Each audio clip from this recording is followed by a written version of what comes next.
This is Bruce Wall from the City of Scottsdale's Neighborhood College Program. We're all in this together. The City of Peoria. We're in this together. The City of Chandler. We're in this together. Hi, this is Jamie from the City of Scottsdale with my daughter Jocelyn. We're in this together. City of Tempe. We are in this together.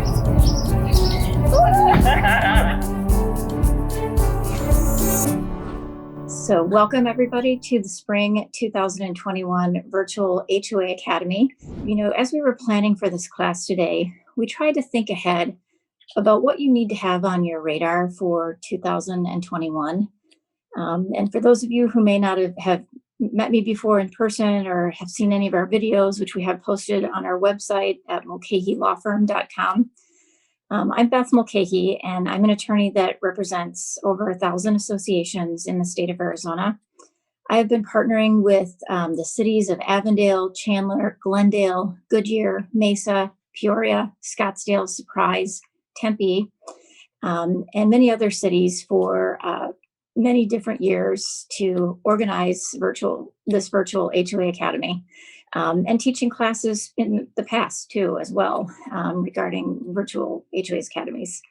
I noticed too that I forgot to put on there Queen Creek, welcome. You're kind of a newer city that's been working with us to provide free education for your board. So great to have all of you here today, working together to provide education. So as you know, we're going to be having 6 classes over the next 6 months. And as hot topics come into play during the next 6 months, don't worry, we'll pivot. We'll continue to talk about things in addition to the pre-announced class topics. But what are we going to discuss today? Today, we're going to be talking about what bills are pending in the Arizona legislature. As you know, our legislature opened last week, and there already are a number of bills that we're monitoring regarding associations and what we can expect to happen this year in the legislature. We'll also be talking about virtual meetings, and it looks like virtual meetings for at least the first half or the first 3/4 of 2021 are going to be our main model for, having regular board meetings and having annual meetings. So let's talk about how that's going. What are some tips that we have from the trenches so that you can have a successful virtual meeting for your association? How to plan for your annual meeting. It will likely need to be done virtually in 2021. We've done a number of those. We can give you some good suggestions on that. We're also going to be talking about short-term rentals and the issues that are, coming up pertaining to that. We're going to give you a little COVID-19 update. We're going to talk about Prop 207, which is the legalization of marijuana. And then just some other kind of hot topic things, with the presidential inauguration. This week, we're hearing a lot of questions about signage on people's property, flags on people's property, and how associations may want to handle that. We're going to just briefly touch on assessment collection and what the state of our economy is in Arizona and how we, need to plan for the next 12 months and with collecting assessments from our owners and what we can expect if there's going to be, an increase in the number of collection files, et cetera. And then, of course, we're going to offer a Q&A session at the end of this class so that you can have your questions answered. So likely what will happen, we kind of have to just go with the flow here, but likely what will happen is that we will have a good hour of the presentation. So we'll be doing the presentation until for the next hour. And then at the end of the presentation, we're going to be taking your questions. So if you have a question while I'm teaching here today, put it in the comment section if you're on Facebook Live, put it in the chat section, or in the question section if you're here with us via Zoom. And we'll answer every question before we sign off today. So I want to make sure that you know that as we're going through the presentation, put your questions in because those questions are typically going to be the ones that I start with first. And then we'll continue to take questions throughout the presentation and I'll answer them all at the end of the presentation. Okay, so just a quick bio for me, for those of you who haven't met me before. As I said, my name's Beth Mulchay. I'm with the Mulcahy Law Firm. I have dedicated my entire legal career to working with community associations. I absolutely love it. It's fun. It's not even a job for me. I won't lie to you. There are some challenging days like any job, but 95% of the time, I just love helping associations. I love giving advice so that they stay out of trouble. I am a wonk on policy. I love following the legislature each year to see what their new challenges they're going to give us for associations to manage and navigate. And I just really enjoy the connections that I have with board members, managers, and owners in our industry, so that we can, build something great, build good communities where people are happy and follow the law, and that we can handle challenges in a professional way so that, you're not on the news, right? I don't really want any of my associations on, the news stories where they're being perceived as, negative associations or not treating owners fairly. So we practice preventative legal. So our job is to prevent problems. So that's really the whole cornerstone of these classes, is coming together to discuss issues so that you can make good choices when you're presented with them, and so that you have information so that you're aware of the different laws and case laws and state legislative laws that you need to be aware of so that you're following them. Okay, so let's see. So what to expect? Let's start out first with the Arizona legislature. So as I said earlier, our legislature opened yet last week. Even before the legislature opened on Monday last week, there were already bills being introduced.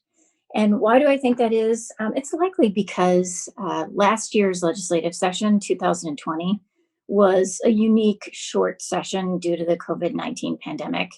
And no HOA or condo bills were passed in 2020. It was just a very quick session. They passed a skinny budget. We thought the legislature may come back into session in the summertime to pick up and do some cleanup work on some bills that really needed to be addressed in 2020. But ultimately, they didn't do that. So what does that mean for this year? What is 2021 going to look like? And I see that my team already shared in the chat section and in the comments section the 2020 summary of the bills that were introduced last year pertaining to HOAs and condos, but were not passed. And why are we sharing that with you? It's because we want you to know that these bills are very likely the bills that will be reintroduced in 2021.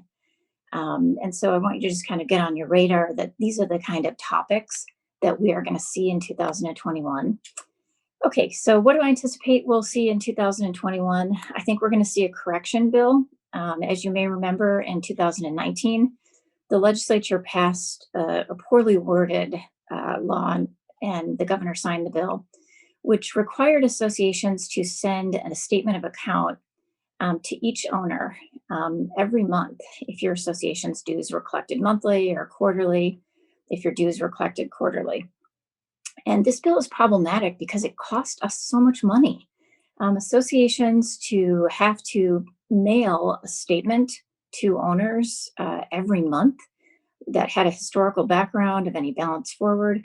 It was just really a waste of money because many association members were current. And frankly, right now, many association owners are current because although we're in the middle of a global pandemic, what we're seeing is a lot of owners are still paying their assessments, which is awesome. And there's a very low delinquency rate. And so what we can expect in 2021 is I 100% think that the legislature is going to crack this bill.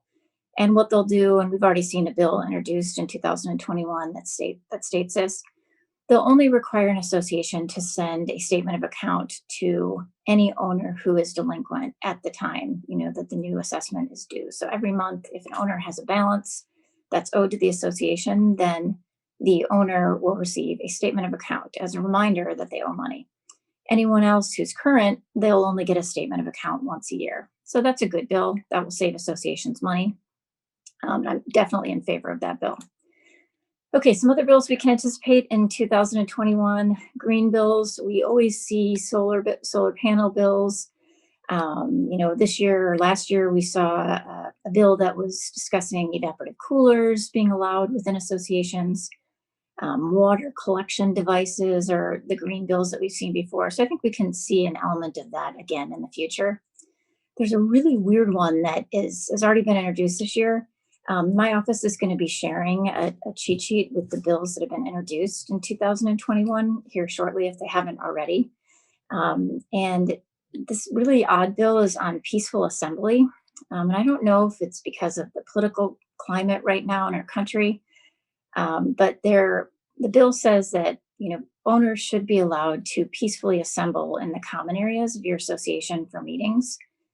And obviously, each owner already has a right to use the common areas. So it's just odd that they would go the extra step to say that there needs to be a state law that allows owners to peacefully assemble in associations.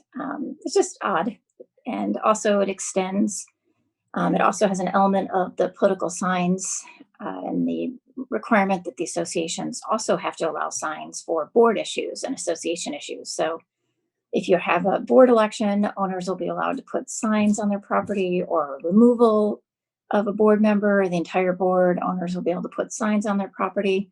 If there's any initiatives in the association, owners will be allowed to, yes on the new roofs or no on the special assessment or whatever. It is kind of odd that they're expanding it to that. I truly, in 24 years of representing associations, I can only think of 1 or 2 times where we've had owners that were that fired up about association issues that they were placing signs on their property. But it kind of opens the door. So I'm not in favor of that bill personally, because I think it's going to cause a lot of problems for associations. So we're going to see some fine tuning on short-term rentals. I don't know what the answer will be this year in the legislature. It's going to be really interesting to see what the final outcome is. But prior to the pandemic, Governor Ducey had issued different press releases in, September, October, November of 2019 saying, hey, this short-term rental issue is something that needs to be corrected by our legislature. Now, obviously, the past 18 months have completely been hijacked by the pandemic, so that may not be a top priority, but it's something that really needs to be addressed. And we're going to talk about short-term rentals here in a minute. But what I anticipate could happen in 2021 is that, the legislature clarifies whether or not cities, towns, municipalities can regulate short-term rentals in areas that aren't zoned for transient properties. So if you're not zoned as a hotel property for one-night stays, should short-term rentals be allowed? And I think that's going to be something that will be addressed this year. If you go back and look in the history, like I said, I'm a legislative wonk. I love this stuff.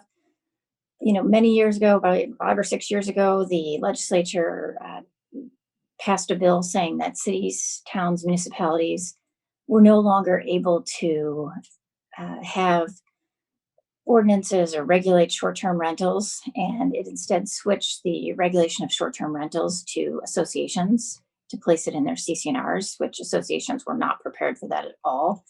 And I think we all know how difficult it is to get an amendment to the CC&Rs passed. So it just wasn't a good fix, because what happened is it opened the floodgates to have, transient rentals in an association immediately once that law went into effect, and there was no regulation of it. And we have a lot of associations in Sedona, all over the valley, that have issues with people coming to their association and having, bachelorette weekends and party weekends and overnight rentals, and it's wreaking havoc with them. So I think that this year there will be some corrections on that. I don't know what it will be, but I think it's something that will be fine-tuned. Another thing we'll see is that I thought was kind of interesting from 2020 was there was a bill stating that associations have to allow write-in candidates on any ballot. I mean, my perspective on this would be, we should be doing that anyways, because we're looking for people usually to be on the board. It's not what I would call a job that's highly sought after in my experience, but it would, codify that write-in candidates should be allowed in annual elections. And so I anticipate that bill will be back again this year. And then always, there's more fine-tuning, more regulation of open meetings. And so I think we can anticipate that that's going to be something that our legislature will continue to put more restrictions, more regulations on open meetings and the requirement of boards to conduct open meetings. So they'll keep us on our toes, no question about it. Anybody who's been following the legislature for almost a quarter of a century, every year except last year, there have been new legislation pertaining to associations. I think we can expect a wave of new legislation this year. So we'll continue to keep you up to date on this. As the year progresses and the legislature is open, every week on our website, we post an update of what happened the week prior. So, we'll be talking about it each month as we join in for this virtual HOA Academy. The third Tuesday of every month, we'll be talking about, okay, what's happening in the legislature, what bills have passed, which ones are moving quickly, which ones are dead in the water. And we'll keep you up to speed on what's going on with that. Okay, let's talk now about virtual meetings. We have a really great cheat sheet on virtual meetings that I highly recommend that your board take out, do a refresher on. If you haven't yet pivoted to having virtual meetings for your association, you need to now. I have a number of associations that have been telling me since maybe March, April, May, June, our association is not, capable of having virtual meetings because some people don't have the technology. Some people, are scared of all the technology and they're not going to be able to log on. Maybe it's even the board that isn't savvy about technology and they're just hoping this pandemic is going to end and they can just go back to meeting in person. Or worse, we have some boards that are actually meeting in person right now, which I do not recommend. So let's just do a quick little primer on virtual meetings because it's definitely going to be something that we're going to continue to see in 2021.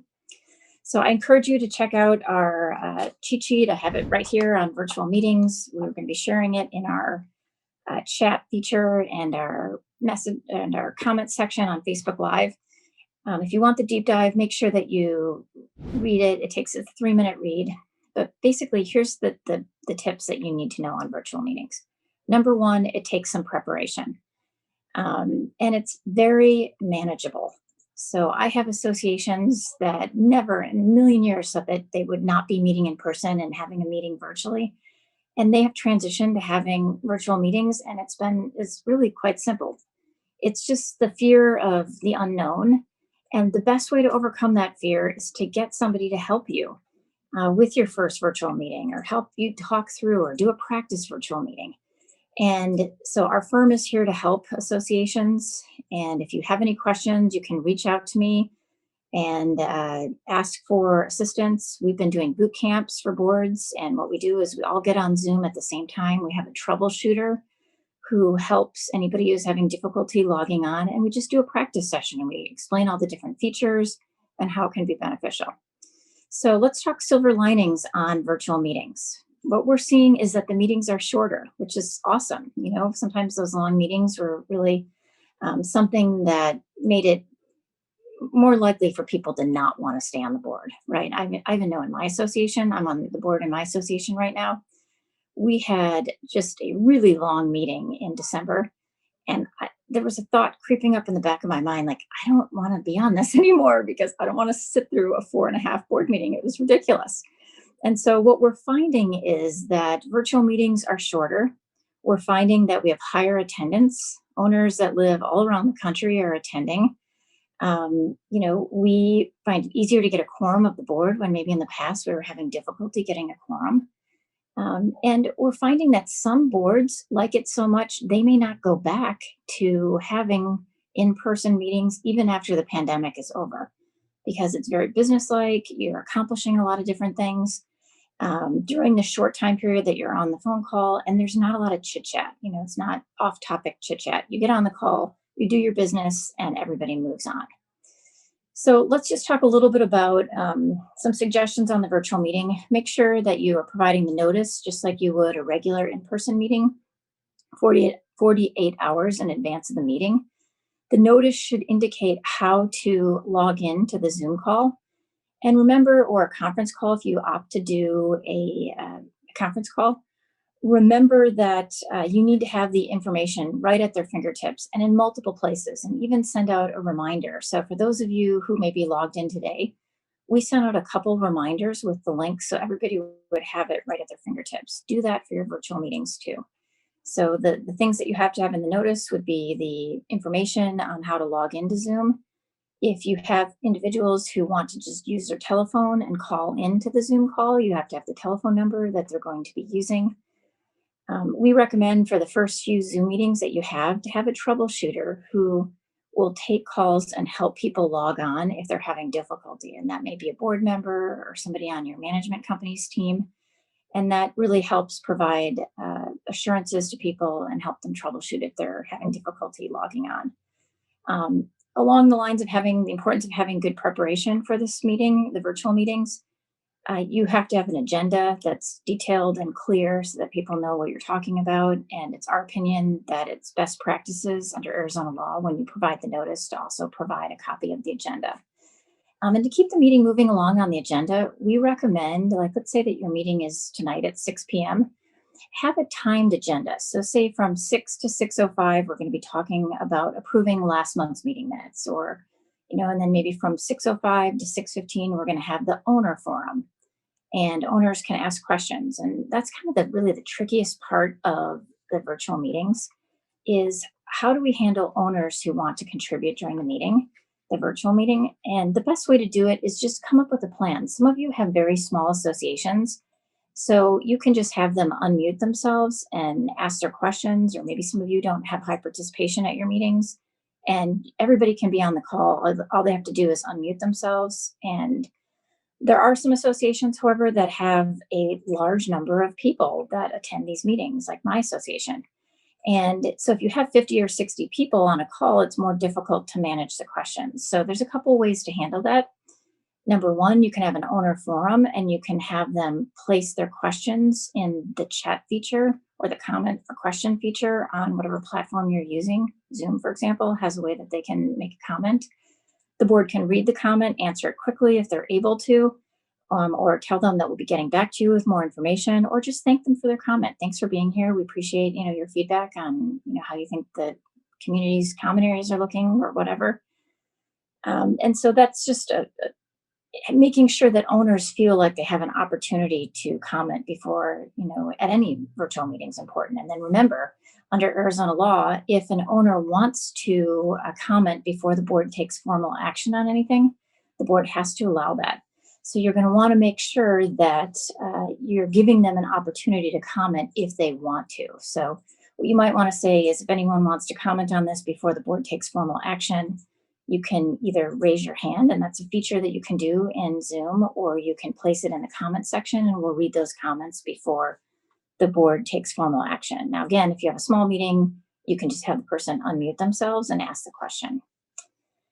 Some other things just to kind of think about would be, you have to take meeting minutes. Even though many of these meetings are being recorded, you still have to take meeting minutes because those are the official record under Arizona law of what transpired at the meeting.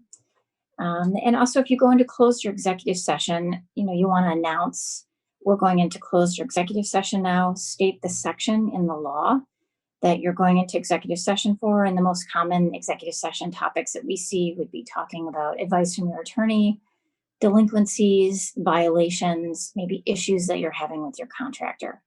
So just let them know what you're going into executive session for, and then make sure that everybody who is not a board member is off the call. And the way that you can do that is just look in the Zoom feature at the participants and see who's still in there. And if there's somebody who's still on that shouldn't be, either the administrator of the call, which is usually the management company, or one of the board members that's maybe a little more tech savvy, they can ask them to leave by chat. And if they don't leave, they can eject them from the call.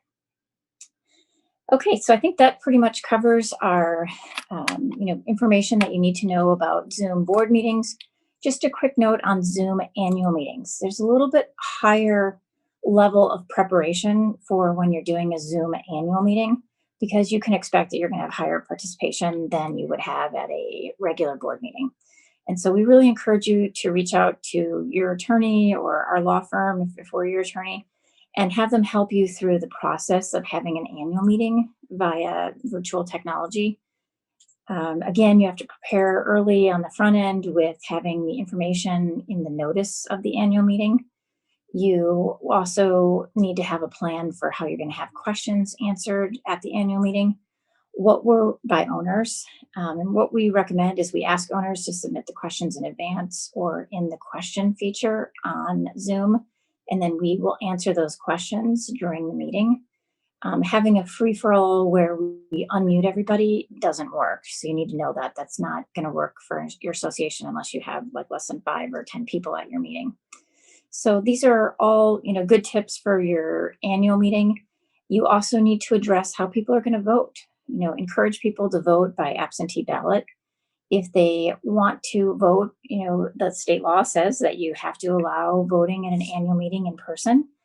If you have to figure that out for your association. Are you going to have a ballot box in some place in your common areas that's safe and locked so they can vote the day of the meeting? Are you going to allow people to take a picture of their ballot and email it to one set person during the annual meeting if they want to vote right then and there? How are you going to, get a quorum, for this meeting? So you really have to stay on top of the quorum. That's like the most important thing for these virtual annual meetings. You have to please keep track of how many ballots are coming in and how many more you need to get a quorum, because that seems to be the biggest obstacle for these annual meetings that are done virtually. And you may pick up a few more people to add to the quorum who show up at the meeting, the annual meeting. And, you're going to have somebody who's watching, who's coming to the annual meeting, sending them something in the chat that is asking them, did you return your ballot? We don't believe you did. And then counting them towards a quorum. So it's challenging. So you may want to have your legal counsel present at your virtual annual meeting in 2021 to make sure that you're doing it correctly and help you through the process. Because, we've done a number of virtual annual meetings and one virtual removal meeting since the pandemic started. And they're challenging even for me as somebody who is well-versed in Zoom and obviously well-versed in running annual meetings. So you want to bring in the experts to help you so that you make sure that you are doing it correctly and following the law. So we're here to help you. And I'm sure your general counsel attorneys, if you're not using our firm, are here to help you too. So reach out to them this year. That's going to be very important. Last but not least, remember that anytime you're using Zoom to record an annual or a regular meeting of your board, that recording is only in the cloud for a short period of time. And you have to take the effort to download it into your computer, your network, your server. It won't just stay in Zoom indefinitely. So even though you're recording many of these meetings, it's not kept in Zoom's cloud indefinitely. So, you have to make a decision. We're recommending boards within, 2 weeks of having that meeting, making a decision to either destroy the recording by not downloading it onto your servers or actively downloading it onto your computer or server so you have a recorded copy of the meeting. Okay, let's talk about a few other hot topics that, 2021. 2020 was just a very odd year for all associations. I think 2021, we kind of have to be agile and be ready for whatever is thrown our way with the pandemic. Some things that I anticipate are going to be issues that we need to keep an eye on are signs and flags for sure. I'm receiving calls every week about owners who are residents who are flying flags, having signs on their property that are political in nature, whether it's a Black Lives Matter sign or a, Trump flag, or, there's all different kinds of issues right now. I had an issue this week where we had the Betsy Ross flag and, it had one meaning way back when, and now it has a totally different meaning now. And people are offended that somebody in the association is flying that flag. We're going to see more of that in 2021. And so the big burning question, I think, for all of us is, if our documents say no signs and no flags, and state law says, you have to allow the American flag and armed services flags and the Don't Tread on Me flag and the state of Arizona flag, but it doesn't really address some of these political flags or some of these political signs that are really, relevant right now in our country. How do we as a board address them? And so I think we're going to continue to have to navigate that issue carefully. And I'm really pleased to say that the clients that have reached out to our firm to talk to us about, okay, how do we handle this? Like we had the issue just this week with the Betsy Ross flag yesterday. And what I suggested to the board member that reached out to me, they were receiving complaints because that flag now has a different meaning. And I didn't even know what it was until I Googled it. And I was like, wow, okay, that's something I didn't know. I told the manager and the board member to reach out to the owner and find out if they were aware of the alternate meaning of the flag and to try to resolve it amicably. And we've had that as well with other situations. You know, during the election, of course, the signs and the flags were allowed to stay up until 3 days after the election. But now we're in 2021 and people are still continuing to keep these flags and signs up. And so I guess the question is, does your association want to be on national news? You know, do you want to have this be the only issue that you're dealing with in 2021 for your association and you can't get anything else done? Reach out to your legal counsel, talk about what your options are, and be smart. You know, you don't really want to get involved in some war with an owner over this. It's probably not worth it. So just navigate lightly, tread lightly, talk with the owner, find out where they're coming from, find out how long they're going to keep the sign up. You know, maybe make sure that they're aware of any alternate meanings of flags or signs or whatever, and try to carefully navigate this situation with your legal counsel and having good communication with your owners. Okay, next hot topic, assessment collection. So since March of 2020, a very hot topic in our firm, every time we have a firm meeting, we talk about this, is the economy going to tank? Boy, I hope not, right? We don't want that to happen. But as people who want to look ahead and plan and help our clients, we're really thinking about this since the pandemic started because of the high unemployment rate for many months and the government subsidies and the government legislation, which is helping many people in Arizona, and the state initiatives, which are helping many people in Arizona. They're going to run out at some point, and we're not sure what that's going to look like for associations. Right now, what we're hearing from the ground, from boards and management companies, is that delinquencies are at an all-time low. So if you're an association that's listening to this call right now, or this Zoom today, and this Facebook Live today, and you have a delinquency problem, you need to address that right away because people have money and they're paying their assessments. So you definitely need to step up and take action. And for those of us who are in the industry, we're going to keep a really close eye on trends. Some things that we're looking at are increased number of files coming to our firm regarding delinquencies, a large number of bankruptcy filings, and trustee sales going up where owners aren't paying their mortgages or deeds of trust. So right now we're not seeing any increases, but it's something we're watching so that we can warn you. And when we hit that zone, if we hit that zone where the economy is not doing well and people are choosing to not pay assessments, we want to make sure that you have a plan in place so that if the owner has 10 bills in front of them and they can only pay 8, we want to make sure the HOA condo bill is in the 8 that they're paying. So we're here for you. We're going to keep you up to speed on that in 2021 and give you strategies as we see changes in our economy that might impact associations. Give you strategies so that you will be able to make sure your association bills are getting paid by owners. Okay, difficult people. Wow. Pandemic year, last year, we saw a lot of questions on neighbor to neighbor disputes.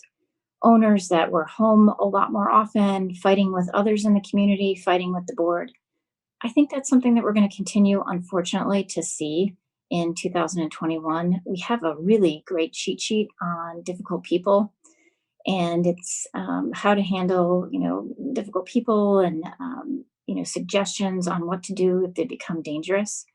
And so if we're able to, I'd like to share that cheat sheet here right now or later in this presentation. You also remember that all of our cheat sheets, we have over 60, are on our firm's website at mulcahylawfirm.com.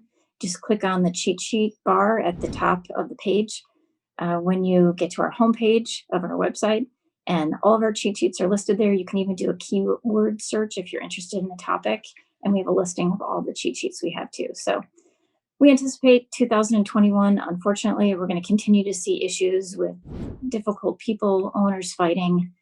This pandemic is wearing on all of us, right? This is a difficult time in our country, and people are crabby, no question about it. We talk about it at our firm meetings. And so making sure that you're having strategies to handle these difficult situations is really important.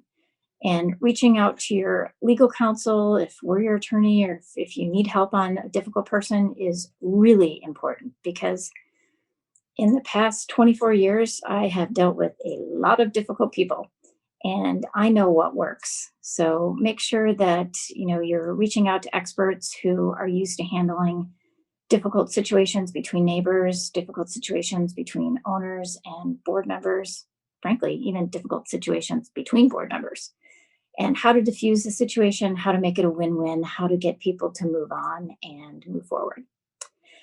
Okay, last topic that I think is kind of a hot topic for 2021 is reopening of common areas. We also have a cheat sheet on reopening of common areas. Obviously, this has evolved since the pandemic has, been in play now since March of 2020. This cheat sheet is excellent. This just gives you a roadmap of where we've been in terms of the governor's orders. Something that I'm hearing from a lot of clients that I want you to be aware of is that they don't know that you're required to have a special sign at your pool right now. The governor ordered for the special signage over the summer, and we have the signage listed right on this cheat sheet that you're required to post at your pool. So I really encourage you to look at this cheat sheet. Morgan from our office just shared it in our comments section on Facebook and also in our Zoom chat. So make sure that you're checking it out. If it hasn't quite gotten to Facebook yet, it'll be there soon, I promise. Again, you can always find all our cheat sheets, like I said, on our website at mulcahylawfirm.com.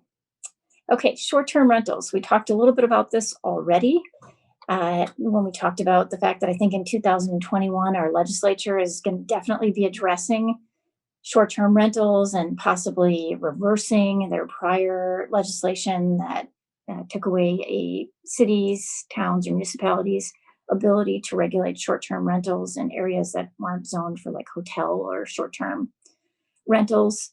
And so I think what we can expect is, this is going to be a hot topic in Arizona. People are coming to Arizona as snowbirds. People are coming to Arizona to get away from the cold. My parents are from Wisconsin, and they want to get out of the cold. It's like 18 degrees there right now. And so we can anticipate that people are going to come to Arizona this spring. And we need to be ready as associations on any issues that may arise with that. So a couple of things on, rental restrictions. We have a great cheat sheet that we have on rental restrictions, implementing a rental restriction. If your board wants to pass an amendment to your CC&Rs to put a minimum rental period or some to eliminate rentals, we have a great cheat sheet on that. Make sure you are talking with your legal counsel before you even think about implementing a rental restriction. There are intricacies in the law that you need to be aware of. If you're a condo trying to implement a rental restriction, it's very difficult, and we need to talk through how you plan to do it and come up with a strategy so that you don't have owners suing you. It's significantly easier in a planned community to implement rental restrictions. So reach out to your attorney if you're an association that wants to implement a rental restriction. If you have problems with your short-term renters, the best advice I can give you, and the problems would be like they're bringing glass to the pool, or they're having wild parties. We even had an association, this is crazy, where in the spring they had a rental in their community in Scottsdale, short-term rental, and they brought in like 50 Harley Davidsons and parked them all on the front lawn of this particular rental property. And I mean, you can imagine the noise that those Harley Davidsons made when they fired them all up in the morning and went out on their drives. And so the neighborhood went nuts over it. And so, of course, that association now is, discussing having a rental restriction in place that wouldn't allow something like that. So what do you do if you have a bad renter, whether they're a short-term renter or a long-term renter?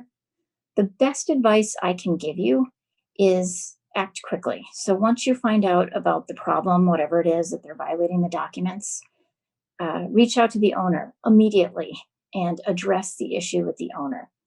If the owner is unresponsive or doesn't feel it's an issue, or some of these owners who have a lot of rental properties, they aren't they just want to make money so that they can pay the mortgage, or they just want to make money because this is a business that they have. And so if they're not responsive, or they're unwilling to believe that there's a problem, or they're blowing you off, the best piece of advice I can give you is, escalate it to your attorney. Have the attorney contact the owner. Every time our firm has contacted the owner to discuss a serious violation, and this wouldn't be for like trash cans, right? This would be like for the Harley Davidson thing, or the girls' party weekend, that they were up all night, playing crazy music and, screaming and yelling and beer cans all over the neighborhood because, they had a lot of people there. If you get one of those situations where you really have a lot of neighbor complaints regarding a short-term rental, have your attorney get involved. What I do is I contact the owner by telephone and I memorialize it in a letter. And usually this is how the call goes. At the beginning of the call with the owner, I explain who I am. I'm Beth Mulchay. I'm with the association's name. I'm their legal counsel. And I'd start to, lay out what the problems are. And almost 100% of the time, the landlord will say, well, I don't think it's that big of a deal. We've got Mrs. Kravitz next door. She complains about everything. From what I heard from my tenant, this was just a, little coffee clutch party. There wasn't anything going on. But then I say, are you at your computer? Can I share with you the photos? Can I share with you the letters that we've received from the neighbors? Can I share with you the police report? Whatever information we have. And usually the landlord at that point, it gets quiet because they're looking at their screen and they're reading. And more times than not, what happens is they ask me, can I hire you to evict them? If it's like a longer term, short-term rental that might be like 6 months or a year. Or if it is a short-term rental, where they're gone already and they've created all these issues, then we start talking about, okay, you're going to get fined for this by the association, and you need to be more careful on the short-term rentals that you're doing. And otherwise, it's just going to cost you. It's going to cost you whatever you're making on the short-term rental. It's going to cost you in fines. And if it escalates further, the association is going to file a lawsuit against you. And then a court's going to order you to stop. And then you're going to likely have to pay my attorney's fees. So when we have those conversations, we have good communication with the owners immediately after there's an issue or while an issue is going on, you're going to have a better outcome. And if they're blowing you off or they're not correcting immediately, escalate it to your legal counsel to help you do that. I see a question that has been asked, do renters have the same rights, and are they subject to the same rules as an actual homeowner, like parking or use of the common areas? You have to look at your documents for your association. And what I can tell you is that typically they would have the same right to use the common areas, but they don't have the right to not follow the rules. So whatever the rules are, they need to follow those rules. They would not be able to vote, in any election of directors. That's not a right that they would have. If the owner makes the tenant the designated agent for the property in writing, the tenant can come to board meetings and the association can't prohibit them from talking during a board meeting at appropriate times. Okay, so I think that's kind of a good update on short-term rentals. I encourage you to look at, we have a rentals cheat sheet that outlines what you as a board can ask from renters prior to the lease or after you become aware that they're leasing the property. There's very limited things that an association can ask a landlord owner to give to the association, so we have more information about the tenant. Please check out our rentals cheat sheet again on our website at mulcahylawfirm.com. And we also have a cheat sheet, as I mentioned earlier, on amending association documents and amending the provisions pertaining to short-term rentals. Another cheat sheet on that as well. That would be helpful for you if you're navigating any of those issues. Let's talk just a little bit about the update on COVID-19 in Arizona. I mean, if anybody read the paper or listened to the news in Arizona this weekend, it was a beautiful weekend, wasn't it? Outside, but looking at the coronavirus numbers, it's getting scary in Arizona, as I think we all know, and the ICU bed capacity is dwindling even as we speak. We're starting to see more and more questions over the past 2 weeks from association board members and managers who are notified a resident has COVID. How do we handle it? Or a resident notified us that they were using the pickleball courts and over the weekend and they tested positive for COVID on Monday. How do we handle these issues as we're seeing increases in the number of COVID, people that are contracting COVID in Arizona, and they're trickling into your association. So number one, have honesty, integrity, and transparency. If you are made aware, and it's, you verified that it's true that a resident in your community has COVID, it's very important that you are notifying your owners of this fact so that they are aware of it. You shouldn't be giving names out, but you should be telling them that we do have one resident or two residents who've notified us that they have tested positive for COVID, and the association needs to be evaluating what sort of cleaning that they're doing. If they have used common areas recently, you need to do a deep cleaning and sanitization of those common areas pursuant to CDC standards. And you really should be having a plan right now in your association anyways, if you have common areas that are high touch, as to how you're disinfecting those areas. Maybe you're having a special cleaning crew come out and doing the light treatment that many associations are using. You're having hand sanitizer stations, maybe wipes available, disinfecting wipes at your pools, whatever it is. So if you have an owner that tests positive or a resident that tests positive and they notify you, we recommend that you notify the neighborhood. We have a sample letter. If you need it, please reach out to us. We'll give it to you at no charge. And basically don't use the owner's name.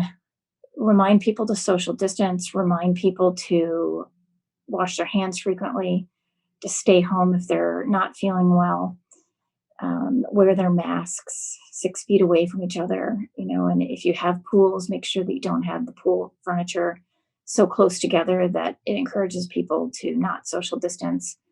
If you have questions on that as you're navigating this, reach out to us because we've seen pretty much everything in terms of every situation on this COVID-19 that has been affecting associations. We've had a lot of different situations come up, and we're here to help you as you're navigating it. Hopefully we can give you good advice that will make the situation better and help you provide good direction to your owners as you're navigating it.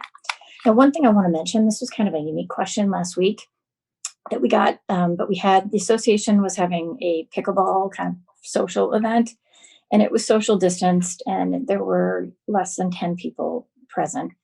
And afterwards, we had a resident who tested positive almost immediately after the event. And so what I recommended to that manager was notify everybody who attended that event if you know their names, because they definitely had close contact with this person, and don't use the name, of course, and just make them aware that they may need to quarantine and that they may need to, check in with their doctor regarding possible exposure.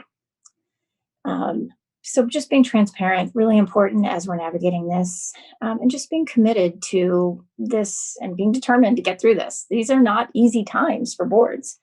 The board that I serve on, we had kind of a really challenging year in 2016.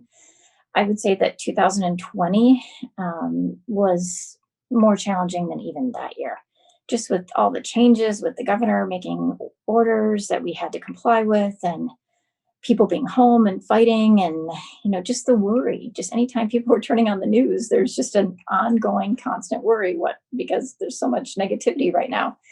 And so just being committed and determined and recognizing that we're doing the best we can, and staying in touch with free information that's out there. Check out your different city that you live in. The neighborhood services departments in each of these cities have so much great information for associations on their websites. So be sure to Google that and look at the programs that they're offering, and for your owners and also for boards. And just be committed to getting through this year. It's not going to go on forever. We're going to have some challenges, and we're going to have to pivot, and we're going to have some curveballs that come to us this year. But just recognizing that, we're getting through this time together. We're here to help you. And so is your neighborhood services department. Think about all of these different communities, all these different neighborhood services departments in cities and towns putting together this seminar. It was not easy to do a virtual HOA Academy with all of these different cities. We previously had done individual ones for each city, but they're all working together. And that's awesome because they care about their owners and they want you to have information at your fingertips when we can't meet in person. So let's continue to stay up to date on different things that are happening by attending these HOA Academies. Continue to communicate with your owners. I've said this so many times before. The associations that communicate the best, guess what? They have the fewest problems. So maybe that's not good for my business, right? Because if you don't have problems, you don't use your lawyer. I don't care. I would rather have you communicating with your owners and keeping them up to speed on things and having communities that are high functioning and getting things done and happy owners who feel pride for living in your neighborhood versus having, being on the news, at night for, being a dysfunctional community. That's sad. I don't want that for you. So continue to communicate with your owners as we navigate 2021. Wow, that is probably 2 pieces of advice for 2021. Communicate as often as possible.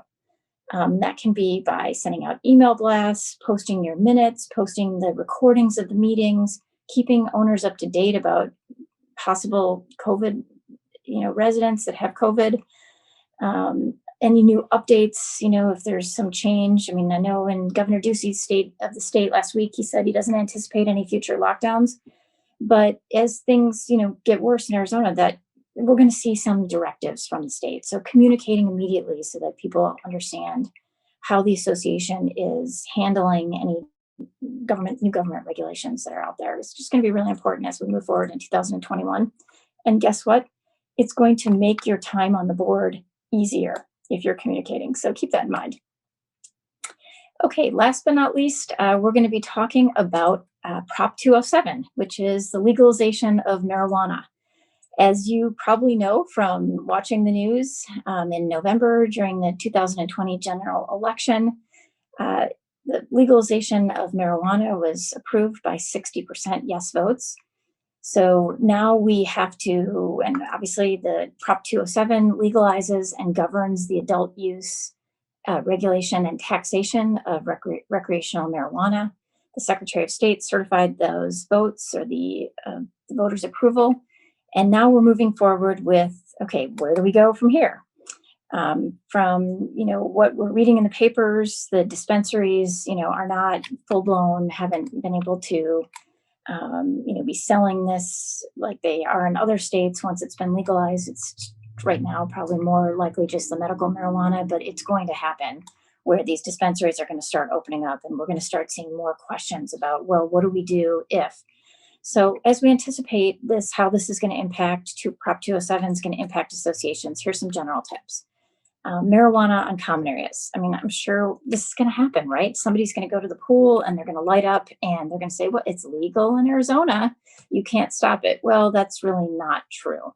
So remember, each city is very likely, if they haven't already, each city that you're living right now has likely adopted an ordinance or will in the near future regarding smoking of marijuana in public places.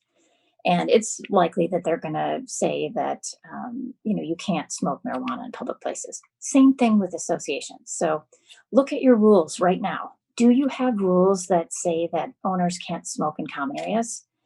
Do you need to fine tune that rule to include smoking of marijuana? These are some things that you should be thinking about as we enter 2021. And if you don't have any rules on smoking, is this something that you should implement this year? So reach out to your legal counsel, reach out to our firm. We can help you with that as you're navigating these issues. The other issue we anticipate we're going to see is marijuana inside a lot or unit that's causing another unit owner to complain. So whether it's somebody smoking it in their backyard, or if they live in a condo where the marijuana smoke is going from one unit to another unit, these are tough issues because if the law says that they can smoke it on, their property, and it's not something that we can, regulate unless it's in our CC&Rs. Now, one thing we're doing is we have already had a question on this at the end of last year, It wasn't marijuana smoke, but it was regular smoking. And we've seen cases like this over the past 24 years too. Is remember that an owner doesn't have the right to create a nuisance for another owner. So if that person's smoking regular cigarettes or that person smoking marijuana is causing another owner to not be able to have the peaceful enjoyment of their property, the association likely does need to step in and do something. So as those issues come up, they usually do result in a lawsuit. So do that preventative legal step. Reach out to your attorney, talk through the issues, talk about some things that you can pivot and suggest to the owner so that the smell or whatever is bothering the neighbor can maybe be handled. And we've had a number of cases on that. So we have different suggestions that we've done, from venting, having fans in a condominium, to requesting that the owner not stand in a certain area when they're smoking, because the smell goes right into the unit adjacent to it, or the lot adjacent to it if somebody's smoking like right near the fence or whatever. So we have suggestions on that. We anticipate 2021, we're going to see issues on that in the future. So we want to make sure that you're prepared for that. You have it on your radar, or your board might even want to discuss it at your next board meeting. Okay, if this type of issue comes up, are we prepared? Do we have something in our documents on smoking of marijuana or smoking in general in the common areas like the pool, or while they're walking their dog on the common areas? So keep that on your radar. I think that might be an issue for you in 2021. Okay, so for once, I'm on time. This is awesome. For some of you in the different cities that I've taught for many years, like Scottsdale, Glendale, Peoria, sometimes I go a little bit over, and I know that's something that people don't always like, but today I'm on time, which is awesome. So we just had a power hour of what to expect in 2021. I hope that the suggestions that we've given you are going to help you be successful in 2021. Remember to reach out to your legal counsel, reach out to your neighborhood services department if you have questions regarding different issues that come up in 2021. We're here to help you.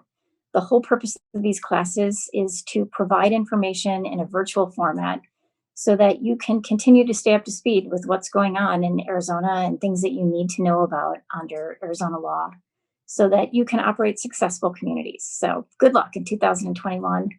We're rooting for you. We hope that it's a great year for all of your associations. We hope that you have very few hassles. We hope that you'll tune in for our future classes. We're going to have 5 more virtual academies in 2021 in the first half of the year. And then we're going to be planning our curriculum for the second half of 2021. Remember, we have upcoming classes. They're all listed on our website at mulcahylawfirm.com. The different neighborhood services and the Virtual HOA Academy is being sponsored here today by the cities of Avondale, Chandler, Glendale, Goodyear, Mesa, Peoria, Scottsdale, Surprise, Tempe, and Queen Creek.